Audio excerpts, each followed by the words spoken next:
We are here today to celebrate the inauguration and the first stone of the plant we opened in Duna-Vece, that I am glad to announce the official name that will be Duna Smart Power System.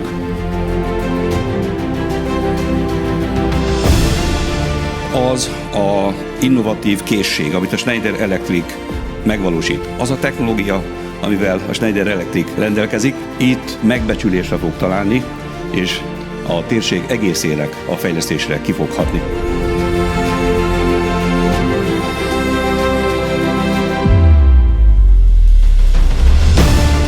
Egy 25 000 négyzetméteres új gyár jön majd létre, amely ráadásul karbonsemlegesen fog működni.